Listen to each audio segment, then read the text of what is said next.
Halloween night is a strange night. The air grows cold, the wind whispers secrets through the trees. The world feels different, almost like you are walking in a dream. It is a time when the line between our world and another world becomes very thin. Some people say it is just a night for candy and costumes, but, others know the truth. They have seen things, they have heard things. They know that on this one night the dead can walk, the shadows can move. These are not made-up stories. They are not from a book or a movie. These stories are real. They happen to real people, on real Halloween nights.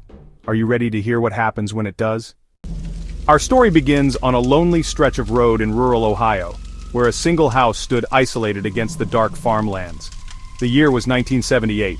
It was Halloween night, and a cold wind swept across the fields, making the carved jack-o'-lanterns on the porch flicker with manic energy. Inside, a woman named Mary sat alone.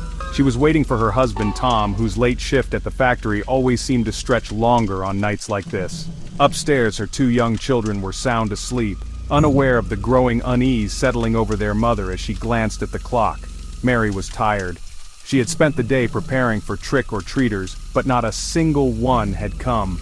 The large bowl of candy sat untouched by the door, a colorful, silent testament to the unnatural quiet of the evening. It was a quiet that felt wrong for Halloween. The wind howled outside, a mournful cry that made the old house creak and groan around her. It was a lonely, spooky sound, and with each gust the fine hairs on her arms stood on end. She tried to ignore it, tried to lose herself in her book. Suddenly a new sound cut through the noise, a soft rhythmic tapping, tap, tap, tap. It came from the large picture window. Mary listened. It wasn't the scrape of a branch. This was deliberate, precise. It sounded exactly like a fingernail on glass. Slowly Mary put her book down. Her heart began a frantic drumbeat against her ribs. Every instinct screamed at her to stay put, but a dreadful curiosity pulled her forward. She crept toward the window, her hands trembling, and pulled back the edge of the curtain just a fraction. The porch was empty. A wave of relief washed over her, but then she saw it. Tucked into the far corner of the frame, almost hidden in shadow, was a face. It was pressed so tightly against the glass its features were slightly distorted. This was no mask. The skin was waxy and pale. Its eyes, wide and dark, were fixed on her, bottomless pits that seemed to absorb the light. The mouth was a thin, bloodless slash, utterly devoid of expression. It just stared. A choked gasp escaped her lips. She stumbled backward, letting the curtain fall. Her mind reeled as she scrambled for the phone to call the police. Lifting the heavy receiver, she was met with a dead, empty silence. And then, the tapping started again. Only this time it was a hard, insistent rapping. The sound of knuckles against the pane. Louder, more demanding. Mary never saw the face again. When her husband finally arrived, the porch was empty and the phone line worked perfectly, but the terror never left her. She says that every Halloween when the sun goes down she can still hear it. A faint rhythmic tapping on her window, a chilling reminder of the face in the glass. In 1994, in a quiet suburb of Chicago, a man named David was handing out candy. David adored Halloween. He lived for the crisp autumn air and the parade of joyful children. This night was particularly cold, the kind where you could see your breath hang in the air, but the streets were still a river of excited chatter and colorful costumes. Around 9 p.m., the flow of children dwindled to a trickle, and the street fell silent. David, left with a half-full bowl of candy, thought about calling it a night. Just as his hand reached for the porch light, he heard it. A knock. It was so faint he almost missed it. A weak, hesitant tap, almost like a whisper against the wood. David opened the door, and a wave of unnatural cold washed over him. On his porch stood a little boy, no older than 7 or 8. He wasn't wearing a costume, just simple threadbare clothes that looked like they belonged to a different era. His face was unnervingly pale, and his eyes were large, dark pools of sorrow that seemed to look straight through David. "You're out a little late, aren't you, buddy?" The boy didn't answer. He just stared with those big, sad eyes. David quickly dropped a handful of candy into his pillowcase. "There you go." A flicker of something, not quite a smile, touched the boy's lips. "Thank you, sir." Then he turned and walked slowly down the porch steps. He didn't run off, but moved deliberately into the deep shadows between the streetlights, where he simply vanished. David stood in the doorway, a profound chill seeping into his bones. There was something deeply wrong about that little boy. The feeling lingered. The next day, he mentioned the visitor to his elderly neighbor.